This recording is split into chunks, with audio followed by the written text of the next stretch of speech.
Hi, good morning, everyone. We are live on 123rd CMAAO weekly session. We meet every week over here for a common topic. We have seen a lot of issues coming over the period of time. Uh, some of the issues we have already seen, which is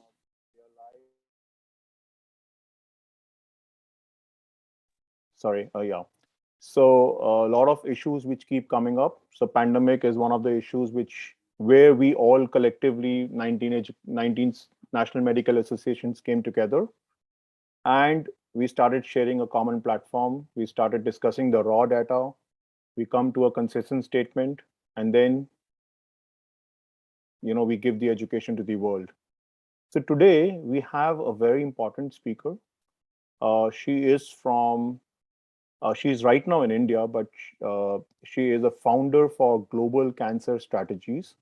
She's a public policy expert with almost 15 years of experience in global health and EU policy, including over 10 years focusing on specifically on oncology.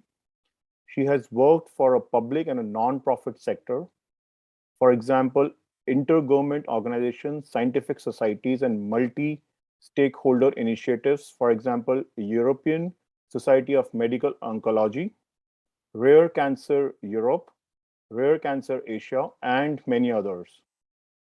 And some of the private sectors, for example, consulting firms as well as trade associations. She's an alumni of Graduate Institute of International and Development Studies in Geneva, and she's a founder for Global Cancer Strategies. Uh, we would like to invite Dr. Malvika Vyas for the further presentation. Over to you, ma'am. Thank you so much, Saurav. I'm just going to share my screen right now and just check if everyone can see it. That's the first question you ask whenever you're in a Zoom meeting. Absolutely, and we can see. Wonderful, wonderful. So firstly, thank you so much to the organizers and CMAAO for inviting me to this really important meeting. My presentation today will be focusing on in the following way. I'll talk a little bit about who we are. Why have I chosen cancer as a topic for this presentation? The current status in the Asia-Pacific region, since most of the organizations and the audience over here is from that particular region.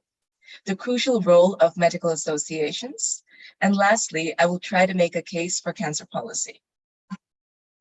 So Global Cancer Strategies, as Saurabh already alluded to, is an entity that specializes in health policy with a focus on cancer.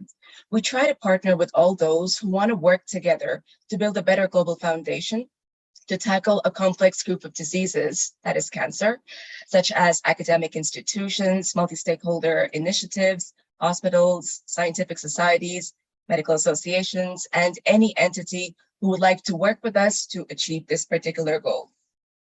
We also focus on developing effective, inclusive cancer policies globally, including a focus on lower and middle income countries and regions where the disparities are more pronounced. Since the topic of this meeting is essentially linked to COVID-19, the weekly meetings when they started out, I thought that it was important to have a first slide just talking a little bit about COVID-19 and its impact on patients with cancer. Of course, the pandemic has affected us in many, many ways. But when the pandemic started back in 2020, we, in the world of oncology, there was a huge impact on patients, those on active treatment, those who were going through for regular screening on the prevention side. So there was, of course, an impact on cancer screening. There was an impact on treatments with patients with cancer on the active side, and of course, late stage diagnoses. So putting all this together, we are expecting a surge in cases, cancer cases, new cases in the coming years. So why cancer? So cancer as such is a very complex group of diseases. It is currently the second leading cause of death globally, and it's already #1 in many regions of the world, racing towards becoming the #1 leading cause of death in the world. 40% of cancer cases are preventable. 1/3 of cancer deaths are linked to tobacco use, alcohol consumption, unhealthy diet, lack of physical activity. 30% of the deaths in the LMICs, or lower and middle income countries, are caused by virus-related cervical and liver cancers. And most importantly, especially focusing on the LMICs and lower income countries, early diagnosis is absolutely crucial to reduce premature mortality, because premature mortality is again focusing on the 40% of cancer cases that are preventable. If we can prevent those cases, then we can focus on the 60% of cases that absolutely need to be treated. When you look at the figures, the facts and figures, according to the Global Cancer Observatory, which is a tool of the International Agency for Research on Cancer, 19 million new cases were estimated in 2020, and the number of estimated deaths for all cancers globally was around 10 million. If you look at the graphs, you see that over 50% of the cancer burden lies in the Asia-Pacific region, with the mortality reaching almost 60% back in 2020. When you look at the future, in terms of the estimated number of cases by 2040, we see that there is an expected increase of around 56% new cases, cancer cases, by 2040 globally. And then when you try to look at the region, since the audience over here is the Asia-Pacific region, the estimated regional increase is that of 52% by 2040.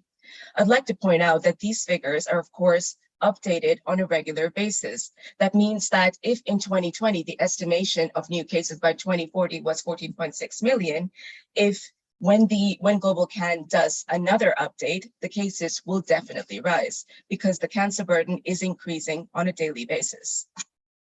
So the question is, are we prepared for it? Unfortunately, at the moment, with the current situation, the answer is no. Cancer right now is the leading cause of premature mortality in lower and middle income countries and lower income countries. As you can see from this graph, which has been prepared by the World Health Organization, the regions in blue are essentially those that rank quite high when it comes to dealing with premature mortality, or they have a very low premature mortality linked to cancer. And the regions in red, which are primarily in the African region and also in the Asia-Pacific region, are those where premature mortality is not being dealt with in the way that it should. Therefore, the countries in blue, or the higher income countries, mostly, and upper middle income countries, are working towards dealing with the 60% of cases that need to be treated, because they have tried to deal with the 40% that could be prevented, even though a lot of work still can be done in those regions too.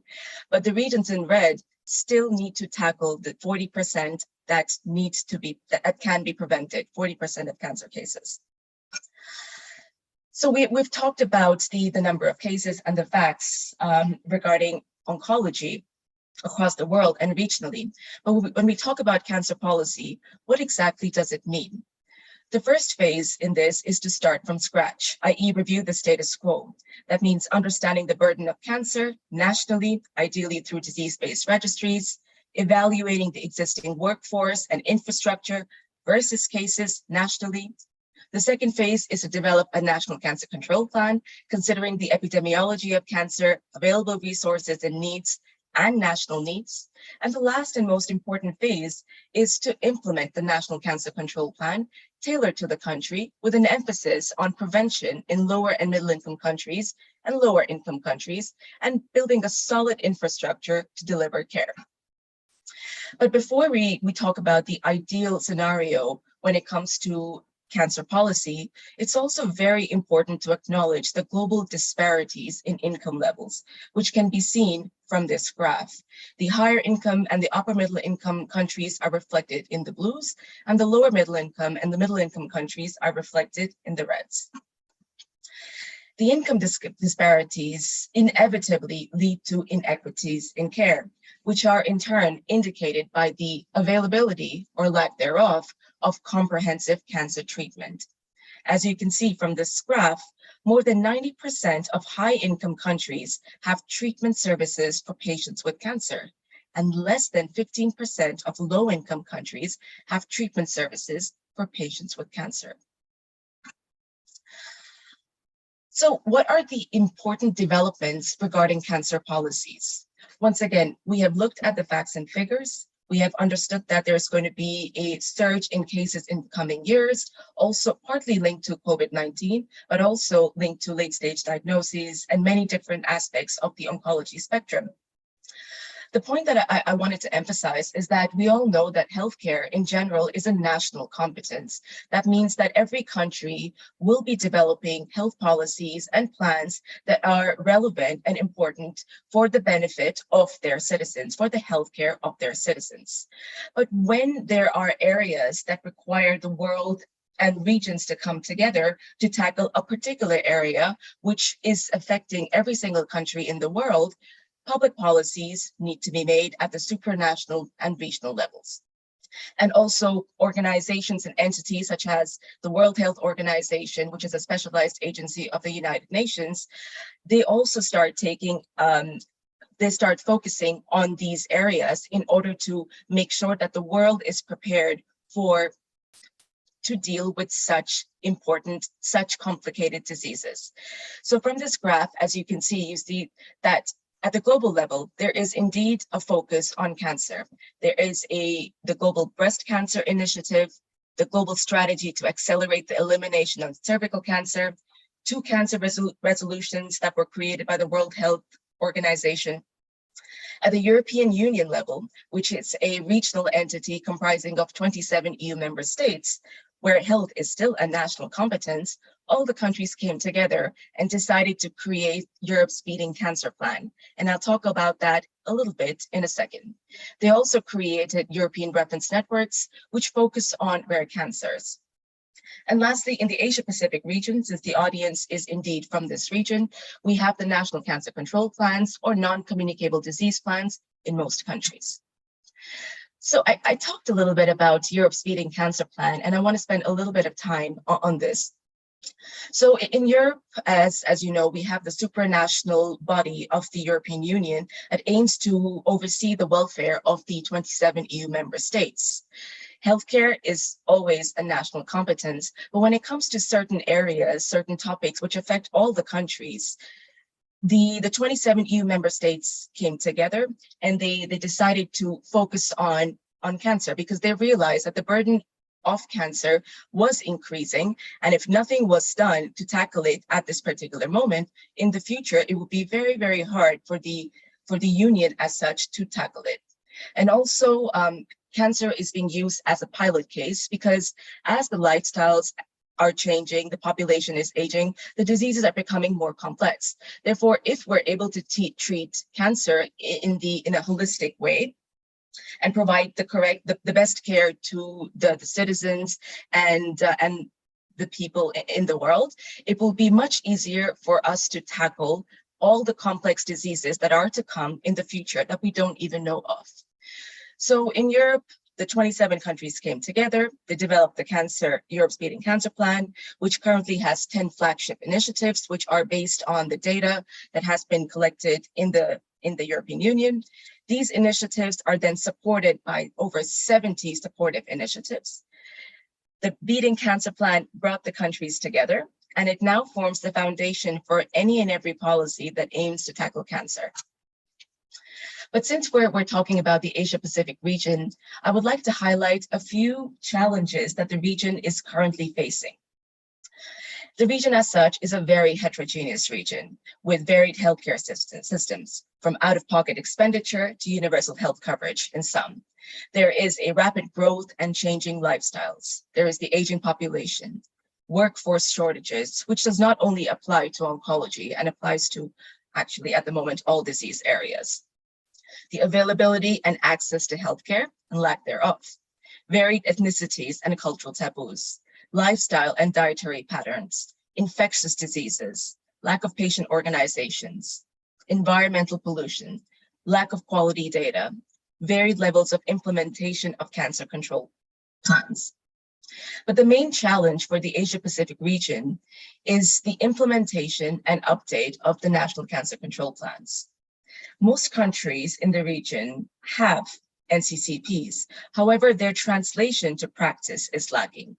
As the implementation of these plans requires resources, prevention and early diagnosis can help reduce new cases, late-stage cases, and decrease premature mortality. With the rising cases and rapid changes in the population lifestyles, the region is indeed set to take the lead regarding the burden of cancer. Thus, the support of medical associations is absolutely crucial, given their reach to the general public and political bodies, and the important work that you do. So we've talked a lot about the aspects concerning cancer, but when we talk about the ideal cancer ecosystem, what are the components that actually make this kind of an ecosystem? And this slide can also be, of course, applied to many other disease areas, but I focused on cancer since that's the topic that we're addressing today. So we require robust healthcare systems and governance. There needs to be an availability and accessibility to healthcare. Human resources for the delivery of care, i.e. a strong workforce that can help deliver the care to the patients. Solid infrastructure, health information systems, but because without data, it's so hard to do anything. Data, quality data, forms the foundation of any policy that needs to be created. Health networks, strong networks of patient organizations. This is a very important point too, and collaboration across all partners involved. And when you look at the essential investments that are needed to prevent premature mortality in LMICs and LICs, as that's one of the main areas that can be tackled and is a low-hanging fruit. I took a look at the work that has been done by the World Health Organization, and they have done an extensive amount of work in this particular area. Also in terms of the investments that are needed to tackle certain areas in order to decrease premature mortality. And 3 points show up: the prevention of tobacco-related cancers and virus-related liver and cervical cancers, the diagnosis of and treatment of early breast cancer, cervical cancer, and selected childhood cancers, and the widespread availability of palliative care, including opioids. Therefore, if these areas can be invested in the LMICs and LICs, at least the aspect of premature mortality can be taken care of, allowing the professionals to focus on those cases that absolutely need to be treated. Because 40% of cancer cases are preventable and 60% of cancer cases need to be treated. And the crucial role of medical associations, since that's the audience that I'm speaking to over here. So medical associations, such as those that are represented by CMAAO and the entities that are in the audience at the moment, they represent all healthcare professionals. Their role is, together with scientific societies, is crucial, especially in the education, prevention, and control of complex diseases such as cancer. With the incoming wave of cases impacted by COVID-19, we need to do anything and everything we can to prevent those cases that we can prevent. And prevention starts at the grassroots level, i.e. schools.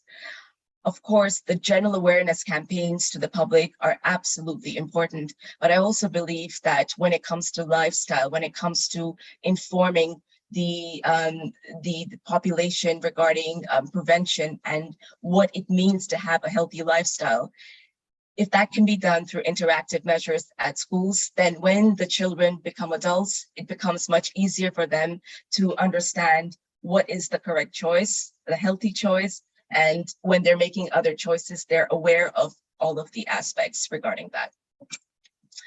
Therefore, in conclusion, focusing on the Asia Pacific region and also the region globally, prevention and preparation is absolutely key when it comes to tackling cancer, as the disease cancer is too important to ignore for the country, for the professional, and for the patient. Thank you.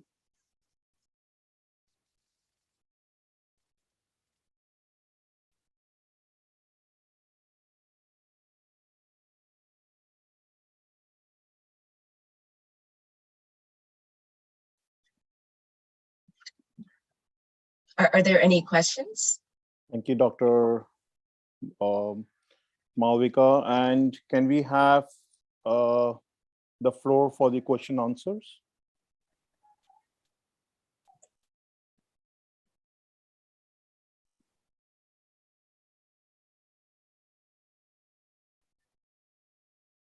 Okay, so Dr. Angelica, can we have a question from you? Yes, thank you so much for this very important overview that you gave us. And it is an extremely important topic. I fully agree with you. And you raised an important aspect where you said there's policies in place, but it is how to practically execute those policies.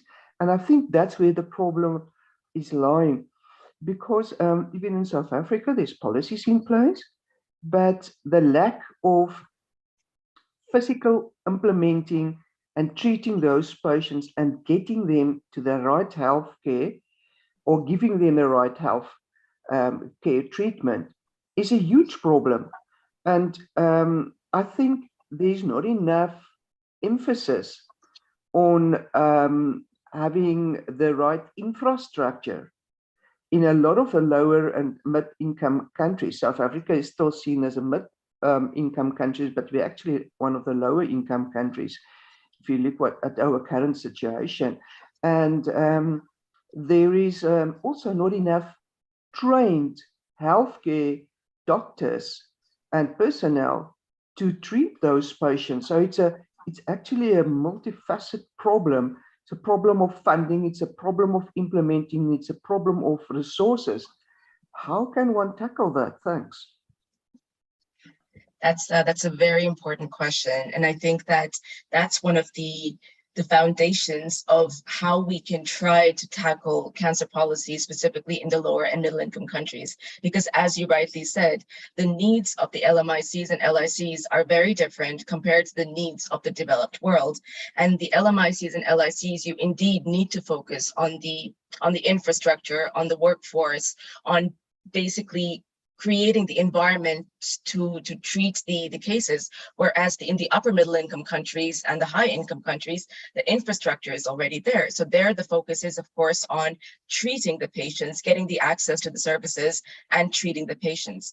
So in terms of tackling this particular issue, and it's a very huge issue that of course I will not be able to do justice to in the time that we have, but one of the things that I could say is that the World Health Organization is indeed doing so much work in the region in order to help the LMICs and LICs build the right infrastructure and try to increase the resources that they have. So in the one of the slides I showed towards the end, you have the essential investments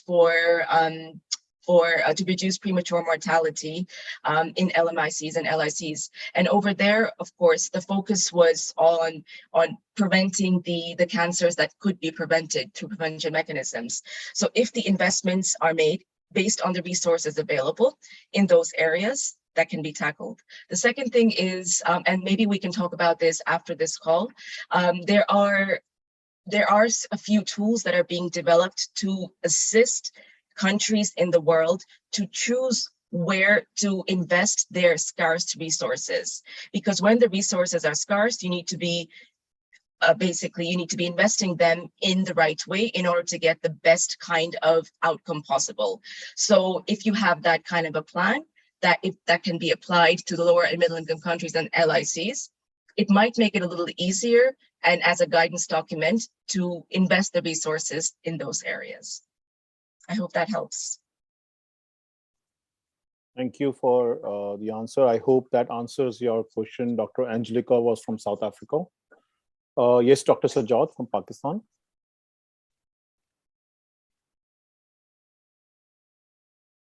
Dr. Sajjad, can you please unmute yourself and ask question? Okay, thank you very much, Surab.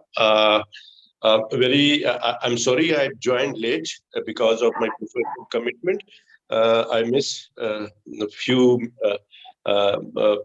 important, maybe the important part of the presentation. Well, I am an ENT surgeon and uh, uh, I'm very much not. I'm only, but the whole ENT doctors are very much disturbed in Pakistan. I'm practicing in Karachi, Pakistan. Malvika, are you listening? I hope. Yes, yes, I am, yes. Okay, thank you very much. So there is a problem here in Pakistan as well as in whole Asia, Bangladesh, India, Sri Lanka. We have a lot of oral cancer, and the main cause, apart from the tobacco smoking or chewing, the betel nut. Betel nut is a main culprit for the oral cancer. If the other colleague will confirm or support me, the betel nut is very much dangerous for the people who are using this betel nut in different forms. They have added some other addictive material with the betel nuts, and we found that a lot of people we are doing oral surgery, and they come to us with a very bad condition, the oral cancer with a very bad condition.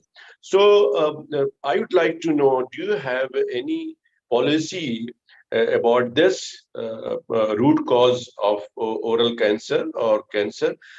Because we have very much vocal as a ENT specialist, as a ENT surgeon, and as well as the activist of the Pakistan Medical Association. I am as a Secretary General Pakistan Medical Association. I am very much vocal and providing awareness to the masses to stop eating this betel nuts and cigarette smoking or tobacco in any form. But people are not so much convinced. People are doing, everybody is having their mouth the betel nuts, and they are facing difficulty in talking, but they have to have this betel nut in their mouth.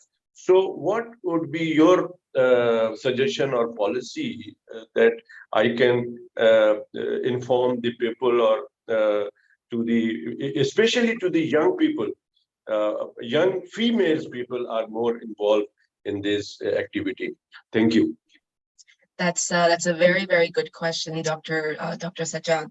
And it also goes back to one of the points that I mentioned earlier, because as you also said, mass campaigns to the general public, they are absolutely crucial.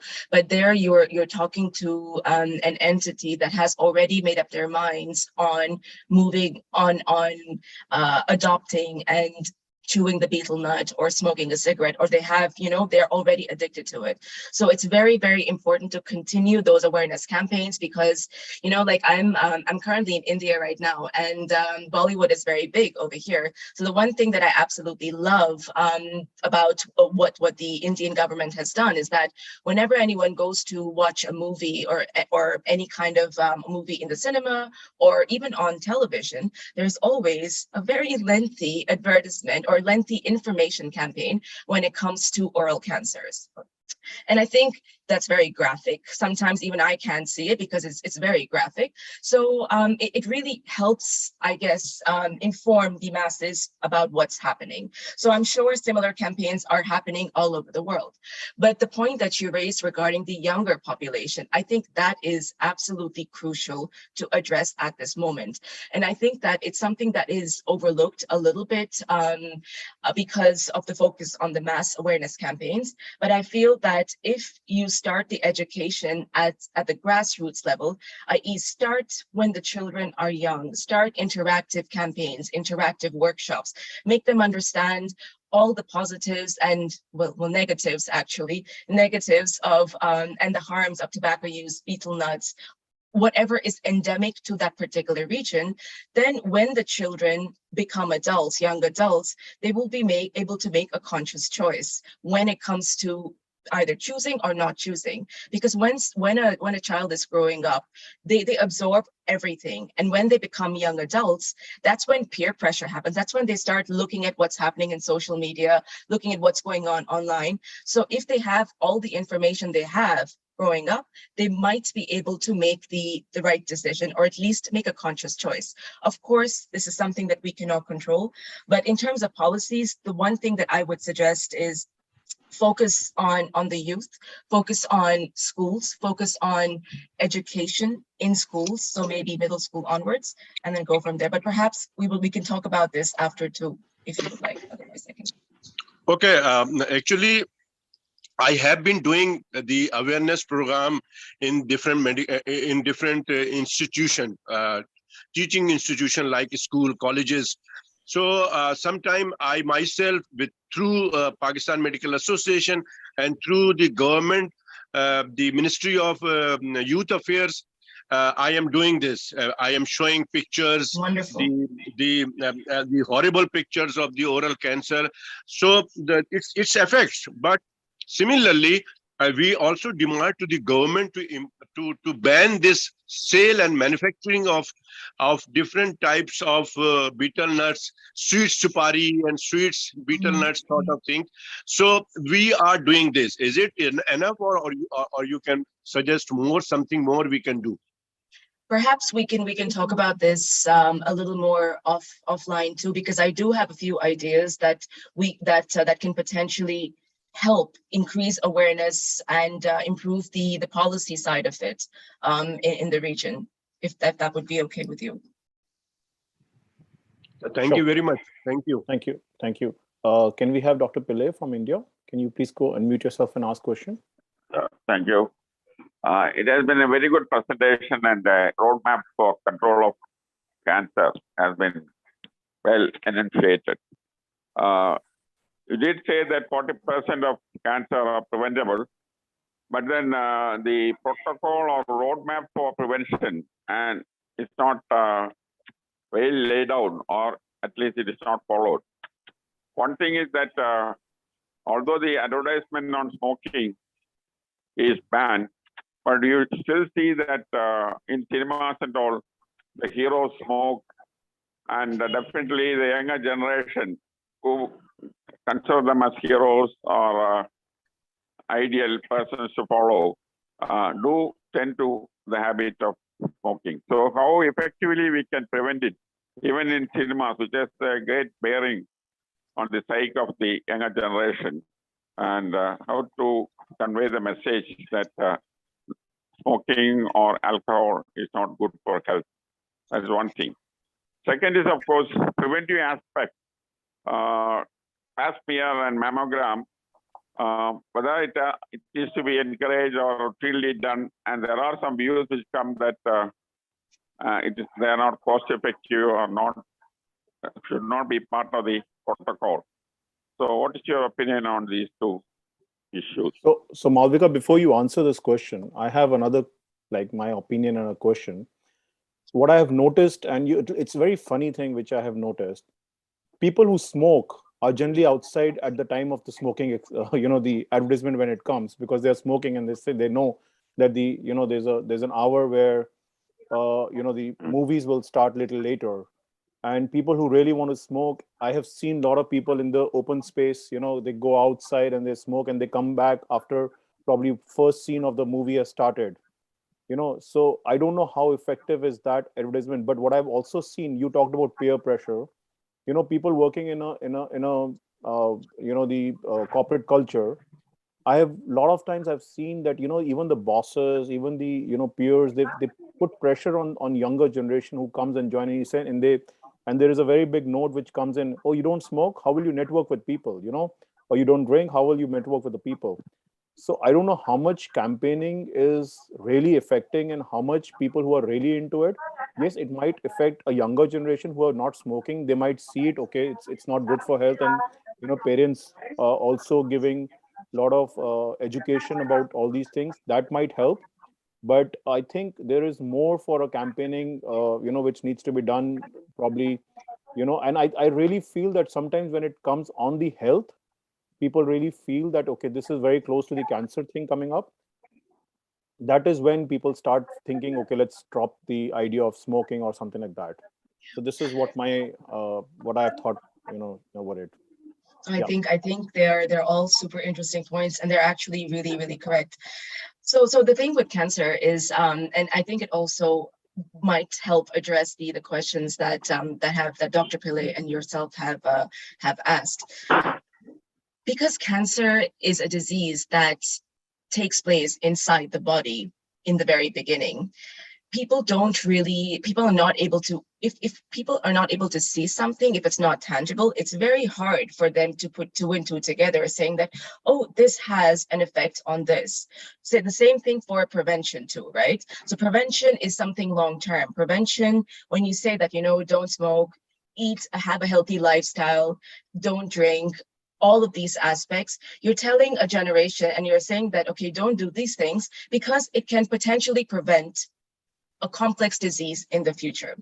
So the issue is that because oncology and cancer cases, they are something that cannot be tangible, it makes it harder for those who like seeing 1 + 1 = 2, like seeing tangible things, to understand the link between things that they cannot see. So it's an invisible link. And I think that's where the whole problem starts. And that's where the issue is between prevention and treating a patient in stage 3 or stage 4 of cancer, of cancer. So coming back to the questions that Dr. Pillay asked regarding the message on smoking and alcohol and what can be done a bit better to inform the public. So as I was saying earlier, because the disease is so hard to visualize, I think it's more about trying to, I guess, trying to make it like for the younger generation. We can always do lots of campaigns, we can do so many things, but I have these ideas that perhaps if you make it more interactive and you make them see what's happening, maybe, or come up with policies which can actually, make them see the link, make the invisible link visible. That's the challenge, and that's what we need to work on.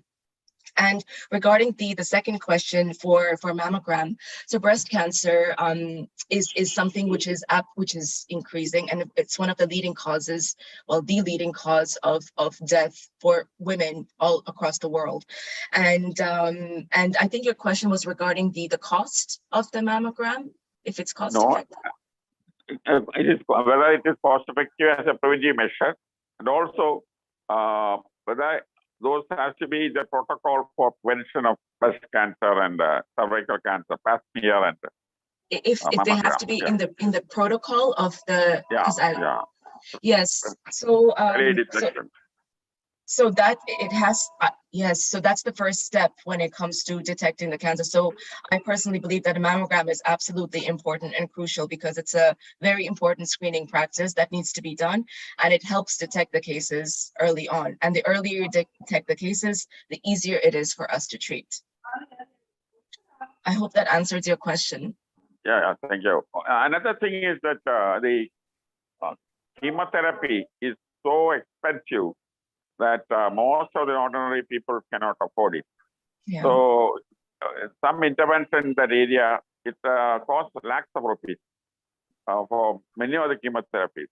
One thing is, of course, availability of the drug, but more than that, the cost is very prohibitive. So any intervention from people like you in this area, where intellectual property rights and other issues are removed so that the cost can come down. I will definitely take note of that. And yes, access and availability is something which is a big problem when it comes to treatment for cancers. Yeah, so I will take note of that, and perhaps we can talk about this a little more too. But Dr. Pillay, I just want to add what you are asking about the chemotherapy. The costly is a problem it's a financial issue. This is what we are taking advantage of this problem. We are telling the people, we are awareing the people that this is a serious issue. This cancer will cause your life will be miserable, and you will need to have a lot of money to treat yourself. You have to have a surgery, then after surgery, you will go for the chemotherapy, then radiotherapy, then chemotherapy. So your life will be very miserable. So avoid taking all these, the causes of cancer, whatever it is. So this is what we are taking this advantage, and we are telling the people, don't use this hazardous thing, which can be preventable. And in Pakistan, Pakistan Medical Association have this slogan that the prevention is better than cure. Absolutely, Yeah. absolutely. And also there are the there's the medical association. You're doing amazing work. I think all the medical associations here are doing incredible work when it comes to education. But there also the specialist organizations, such as the oncology organizations. Perhaps if there's a collaboration between the two, that can be even more powerful, because sorry. Yeah, go ahead, go ahead. No, I was saying that can be extremely powerful too, because I think as you were saying, in this particular region, it's a very heterogeneous region. So you're dealing with, on the one hand, you're dealing with a healthcare system where it's essentially out-of-pocket expenditure. That means the patient needs to pay out of pocket to treat the disease that they have, compared to that in the upper middle income countries and the high income countries, where you have universal health coverage in some of the countries, most countries. And the focus over there is on essentially trying to find the best way to treat. So in the lower middle income countries, not only are we dealing with the issue of access, but we're also dealing with the issue of how we can provide the medicines and the diagnostics and the devices to the patients as such. So it's a very, very challenging area. And I think that a tiered approach is the only way that we can tackle it, because the resources are scarce, the challenges are vast. So we need to find the right way to try to start tackling the issue. So, Dr. Malvika, we have a few more questions coming up. Before that, we can ask from Dr. Muzikwa, who is the president for South Africa Medical Association. Dr. Muzikwa, go and ask your questions, and then we have further questions from the audience also over here. So we will go ahead with that questions after that. Dr. Muzikwa. Thank you so much. I'm sorry for not putting on my camera here. It's still early in South Africa. And It's thank okay. you You so can much smile, for and we can have a look at your smile. It's okay. Don't worry. Yeah. Go ahead. Okay. No, thank you so much for this insightful presentation. No, for me, it's not really a question, but just a comment regarding what you've just said, that 40% of cases of cancer are preventable. And I wanted to harp on that one. The issue about the healthcare system is that it has focused solely on a curative aspect. Even the technologies that are being developed, they are developed towards curative, the curative approach, in such a way that health education, promotion and prevention has taken a backseat. And in terms of the primary healthcare, it has been so compromised in terms of resources, even by the funding industry. So I think those are the issues that needs to be addressed when we talk about, strategies. Like you said, I mean, that the important thing is that we need to put our stamp on prevention and promotion at schools and young people and stuff like that. But I do think that we have not put so much pressure in terms of what we could achieve by highlighting the importance of prevention and promotion, and having everyone involved in terms of making sure that the communities are educated, but also the corporate world, they come also into the party as well, in terms of resources, making sure that there's accessibility to this information, but also, social networks are being used, to advance this goal of prevention and promotion of cancer. Thank you so much. You're absolutely right, and that's why that's why I've emphasized this aspect so much in the presentation, because this is something which is it's overlooked, not overlooked, but it's something which is not focused on that much, because we're focusing very much on the discussions on the curative aspect of the disease. And because the 40% is such a huge amount and it's such a big challenge for the lower and middle income world and the lower income world, education campaigns, investments need to be made in this particular area, because if that's done, then you essentially are trying to reduce the 40% and focus on the 60%. But a lot of work needs to be done in primary healthcare in making sure that, you know, the infrastructure is also upgraded and all the resources are there.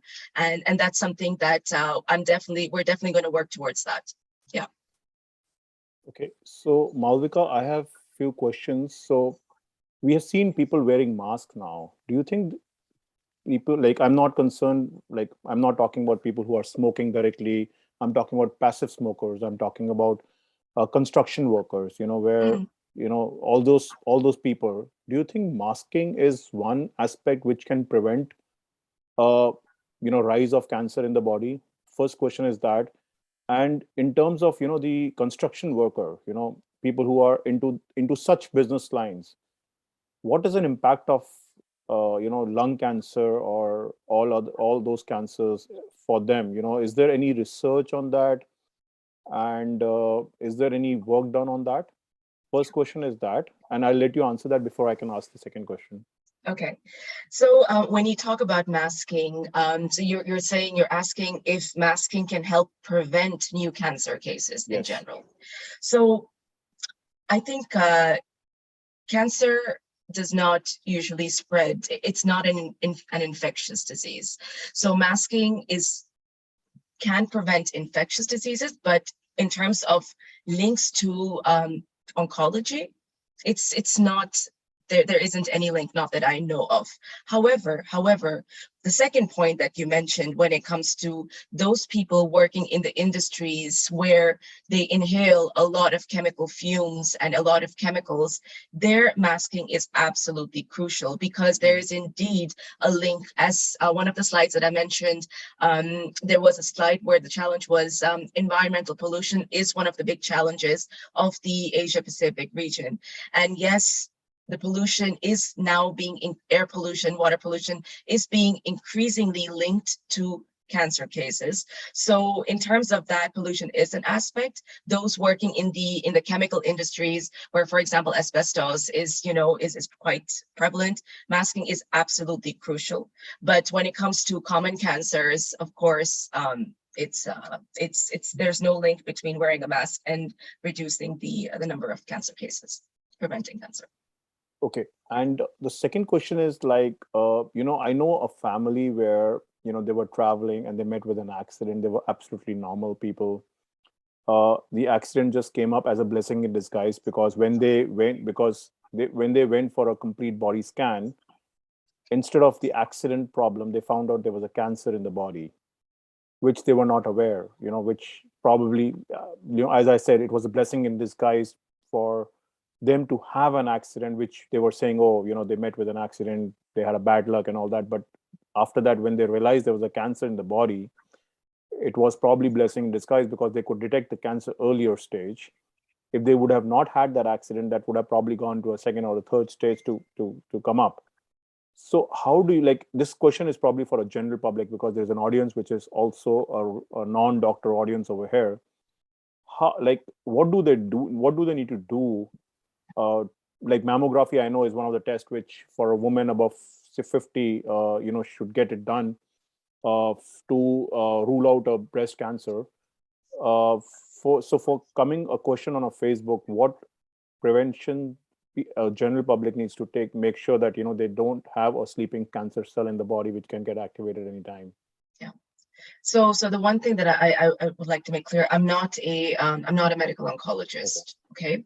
But the one thing that I can say is that you have to, I think prevention is indeed the best cure, but knowing your body, that's even more important. So the only thing that I recommend to, or I suggest to even, I'd say the people I know, is that you need to know your body, you need to know any changes. And if you see that there is any change in your body that has lasted for a few weeks, a month, go get it checked out. Because in oncology, the best way to treat the disease is to find it early. If you find it early, i.e. through population-based screening or through as you said, so circumstances where you have to, you've had an accident or things happen. So you are in lucky circumstances, not well unlucky, but lucky circumstances from that perspective. Those are very rare occasions, but most of the people in the population, they need to be able to take care, understand their body, be aware of it, just be wary of what's happening. And because the symptoms of many of all of the different diseases that form cancer, they're very normal, they're very normal. So sometimes you ignore a cough that has been there for a month or 2 months because you're like, well, it's a cough. So you need to start, one would need to start paying more attention and just taking care of themselves. That's the recommendation or the suggestion that I would make, but I'm not a doctor, so I would request them to consult the medical professionals on that. Absolutely. And Dr. K.K. Agarwal used to say any change in the body after 30 years of age, which is probably unusual, which you have not seen it, go and consult a doctor. Don't even think about it. Exactly. That's the only way you can prevent and find anything which might be untoward or any surprises. Malvika, I must appreciate you, as you said that you are not a clinical oncologist, but your answer is just like a clinical oncologist. It seems that you are examining the patient, and very good. Fantastic. Thank you. Thank you. Dr. Salma, Pakistan Medical Association, can you please ask your question, please? Good morning, everyone. I'm very sorry I joined late, so I missed most of the talk, and I'm sure it was very good. What I wanted to add was I have a very high rate of CA in my family, any kind of CA. Every natural death that occurs is courtesy cancer. So nobody has really advised us, although I went to MD Anderson and all these fancy places and asked them to make a protocol for us. So the little that I've learned down the line is for my family that everyone should get a sonography of the torso, which is the breast, the abdomen, the reproductive area every 6 months, all the ladies and even the men. Above the age of 50, mammography every 2 years, colonoscopy every 2 years. And if they have some GIT problem like dysphagia or anything, endoscopy is mandatory. So this is what is keeping my cousins and myself and most of my family members who are following this quite safe. Because one of my cousins, because of this sonography, got a tumor in the kidney. Another one got it in the prostate, and it was all caught and diagnosed in time. So the thing is, we have to have medical backup. We have to go for these tests. Then again, we have to have regular pap smears. The ladies should be recommended that. That's even recommended for normal people, at least once in every 2 years. Not 2 is mandatory. So this is the little that I know, and I wanted to add up. And a chest X-ray once in 2 years won't harm you, but it might give you a nice input into what is happening. So that is it. That is my 2 pence to the subject. And I hope you're all and we are all cancer-free and we lead normal night's lives. Thank you. Thank you. Thank you, Dr. Salma. Do we have a question from Dr. Alvin, or do we have a question from Dr. Akhtar Hussain?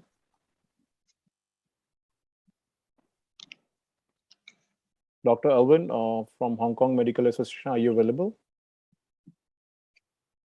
Okay. Hi, good morning, Saurabh. It was an excellent presentation. The question is, if smoking is preventable and is one of the cause for lung cancer, is this industry so strong we cannot stop or ban cigarette smoking because actively and passively both causing harm in the body? Any comment and any study on that? Thank you. I think one of the primary reasons I know is that, smoking is one of the most, the cigarettes are one of the most tax friendly for the government. So I think an industry which cannot be ignored by the government, they cannot completely ban it. There's a huge debate. Even e-cigarettes came into the place. So all those questions are available on the forum, but I'll let Malvika to answer those questions. So the question which he's asking is, if we know that the cigarettes are the cause and the treatment for the cancer, so why not to ban it? Why is that's not done till now? So in terms of tobacco use, that's something, the link between tobacco and cancer is indeed very clear, and quite a few studies have been done on that. And that's the challenge that we're all trying to face and trying to tackle, to see what we can do to reduce that the consumption of tobacco through the help of public policies, and try to reduce the number of cases with cancer regarding where there's a link, where we can at least. Thank you. I saw Dr. Elvin opening the camera, and I was trying to. Dr. Elvin, do you have a question or do you have any comments?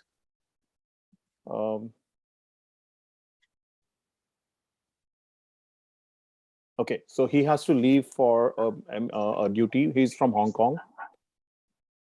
So I think we have done with the question answers from the entire people over here, entire medical associations.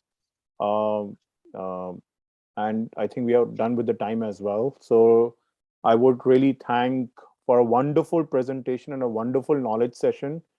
I would invite you again for one of the follow-up sessions, or not while you're traveling, but whenever you're free, let me know. Whenever you're free, we can do a follow-up session. For people over here, just to remind, this session was live on probably more than 9 or 8 social media platforms. The link will be available shortly. And Malvika, I will send you the links as well. So if anybody wants to review this presentation, give a feedback, please do that.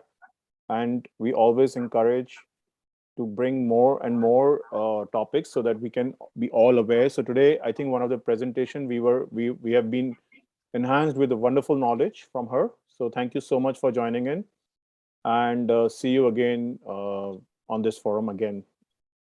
Thank you so much. It's been a pleasure. Thank you very much. Thank you. Take care.